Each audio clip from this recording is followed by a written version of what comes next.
All right, so welcome back, everyone, for another deep dive. And this time we're going to be jumping into the world of Suzanne Collins' The Hunger Games. Ooh, exciting. You guys have all heard of it, I'm sure, right? Dystopian future. Right. Kids forced to fight to the death, all on live TV. Sounds familiar. But trust me, even if you think you know this story, there are layers here that'll blow your mind. Oh, yeah. So get ready for a wild ride through Panem. Buckle up, everybody. And we're going to try to do it all in under 9 minutes. Challenge accepted. We start in District 12, the poorest of the poor. Right. And that's where we meet our protagonist, Katniss Everdeen.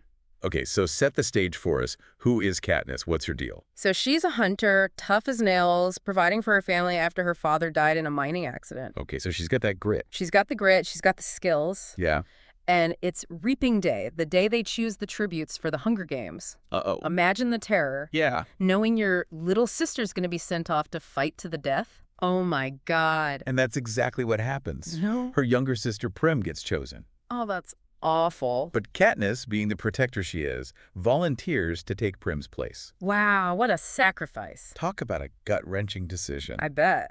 Okay, so she's District 12's female tribute. What about the male tribute? Well, it ends up being Peeta Mellark, PETA. Okay. the baker's son. Now, this is where it gets interesting, Okay. because there's a past connection between them. Years ago, when Katniss's family was starving, Peeta tossed her some burnt bread, Really? risking his own well-being to help her. Wow. So there's already this layer of complexity to their relationship even before they enter the games. Yeah, I can see why their dynamic becomes so crucial to the story. Absolutely. And speaking of journey, they're whisked away to the capital, The capital. this dazzling high-tech city that's a stark contrast to the poverty of District 12. Right, totally different worlds. And here, they're assigned a mentor, Hamish Abernathy. He's the only victor District 12 has ever had, but let's just say he has a rather unconventional approach to mentoring. Interesting. Unconventional, huh? Well, I mean, the guy's a Hunger Games survivor. Probably seen some things, right? For sure. And Okay. and Katniss and Peeta eventually have to persuade him to take his role seriously. He doesn't want to do it at first. Not really. Why? Because Hamish knows that the games aren't just about physical strength. You need to win over the audience, get sponsors who will send you supplies during the games. So there's this whole strategy element, almost like a twisted reality show. Yes. They're not just fighting for survival, but also for attention and support. You hit the nail on the head. And speaking of putting on a show, we have the opening ceremonies, Okay. where the tributes parade in extravagant costumes. Katniss's stylist, Cinna, Yeah. creates the stunning visual, black outfits that ignite with synthetic flames. Oh, wow. And this earns Katniss the nickname, the Girl on Fire. That's such a powerful image. It perfectly captures the danger and defiance that she represents. So what happens next? Next comes the training period. Okay. The tributes get a taste of what they'll be facing in the arena. Yeah. This is where the career tributes, the kids from wealthier districts who train their whole lives for the games, Oh, right. they really show off. Yeah. They're ruthless and deadly. So the stakes are getting higher. Yeah. Fancy costumes, deadly training sessions. What about the interviews? Those always seem pretty important in these kinds of stories. Oh, they're crucial. Each tribute gets to share their story and connect with the audience, Right. hoping to gain some sponsors. And guess what? What? During his interview, Peeta drops a bombshell. A bombshell. He Yeah. confesses his love for Katniss. Wow.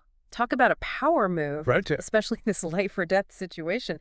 It's brilliant, but risky, right? Because now they're not just fighting to survive, they're also navigating this whole romantic angle. Exactly. It's a risky move, but also a genius strategy. They're playing into this star-crossed lovers narrative, Yeah. which generates sympathy and intrigue.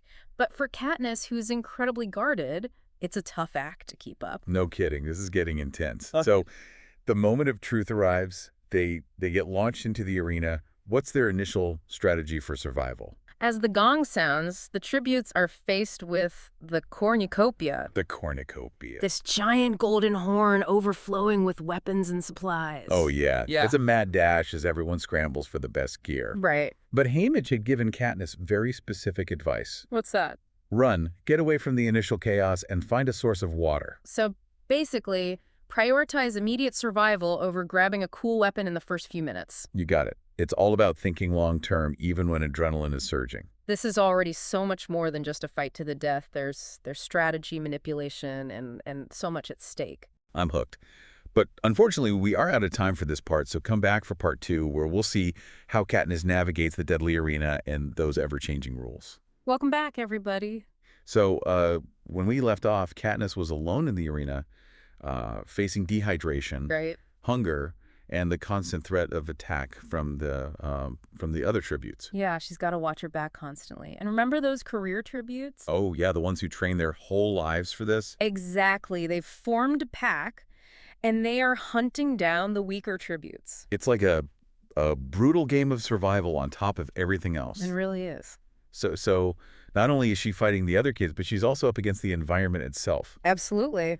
And you mentioned the game makers are constantly manipulating things to keep the audience entertained. Right. They control the environment, create these deadly challenges, Oh, gosh. to add to the spectacle. So it's almost like they're playing God in this arena. They are. Katniss is resourceful, but how does she stand a chance against, like, a group of trained killers? Well, she uses her skills as a hunter and her knowledge of the woods to evade the career tributes. Okay, smart. And she even manages to form an alliance with Rue, Rue. a young girl from District 11. Okay. Now, Rue is small and agile. She kind of reminds Katniss of her younger sister, Prim. No. And they share food, strategies. They offer each other a sense of humanity in this inhumane situation. It's kind of heartwarming that they find this connection, but also terrifying because only one tribute can survive. Yeah, that's the harsh reality of the games. And tragically, Rue's time in the arena is cut short Oh, no. when she's fatally wounded by another tribute. That's awful. And Katniss, in a moment of grief and rage, retaliates, taking down Rue's attacker. I remember that scene. It's heartbreaking, but also incredibly powerful. It is. What's the impact of this loss on Katniss? Oh, she's devastated, but also fueled by a new sense of purpose. She decorates Rue's body with flowers as a final act of defiance, and this gesture, broadcast across Panem, sparks something in the viewers. You start to see a shift in public opinion, a growing unrest towards the capital and the cruelty of the games. So this personal tragedy almost becomes like a symbol of resistance, It does. challenging the entire system. Mm-hmm. So what about Peeta? Where does he fit into all this? Yeah. Are they working together? That's the question, right? Right. And just when things couldn't get any more complicated, the game makers throw a curveball. What do? They announce a rule change. 2 tributes from the same district can win if they're the last one standing. Wow, talk about a game changer. So suddenly that star-crossed lovers narrative that they've been playing becomes a viable survival strategy. It does. Amazing. Katniss sets out to find Peeta, who's injured, and nurses him back to health in a hidden cave. And their relationship starts to develop, fueled by necessity, genuine care, and, of course, the need to keep up appearances for the cameras. It makes you wonder, is it real or is it all just part of the game? Collins does a brilliant job of blurring those lines, leaving us to question the true nature of their feelings. Yeah. And their alliance gives them an edge. They use their combined skills and growing trust to outsmart the other tributes. But, there can only be one victor, right? Eventually they'll have to face off against each other. Right. That's the the looming threat. How does it play out? The tension builds as the number of tributes dwindles, and the game makers unleash these terrifying, genetically modified creatures, pushing the remaining tributes to their limits. Oh, gosh. And Katniss risks her life at the cornucopia to retrieve medicine for Peeta. Really? It's a nail-biting sequence of events that shows just how far she's willing to go for him. So they really are like fighting for each other, both against the other tributes and against the system itself. Absolutely, they're a team now. But how does it all end? The final showdown is with Cato, Cato? the ruthless career tribute from District 2. Oh. It's a brutal fight that ends with Cato falling victim to the mutant creatures, and just when Katniss and Peeta think they've won, Yeah. the game makers revoke the double victor rule. Oh, no. What do? They can't possibly turn on each other after everything they've been through. That's the dilemma. Yeah. Katniss, in a daring act of defiance, takes out a handful of poisonous berries. A poisonous berry? You'll remember those berries caused the death of Foxface, Oh, right. a cunning tribute who died earlier in the games. Yeah. Katniss offers the berries to Peeta, and they prepare to eat them together. Oh, wow. They'd rather die on their own terms than play by the Capitol's cruel rules. It's a powerful statement. What a shocking cliffhanger. Do they actually go through with it? Okay, so back to Panem. Last we left off, Katniss and Peeta were about to eat those poisonous berries rather than kill each other. Right. Talk about a cliffhanger? So do they actually do it? Well, just as they're about to swallow the berries, the game makers, Yeah. realizing the potential PR nightmare, they back down. Really? They declare both Katniss and Peeta victors. Wow, so they outsmarted the game, but I bet there are some serious consequences, right? For defying the Capitol like that. Oh, absolutely. What kind of fallout do they face? Well, they return to District 12 as heroes, but things are far from normal, especially for Katniss. Right.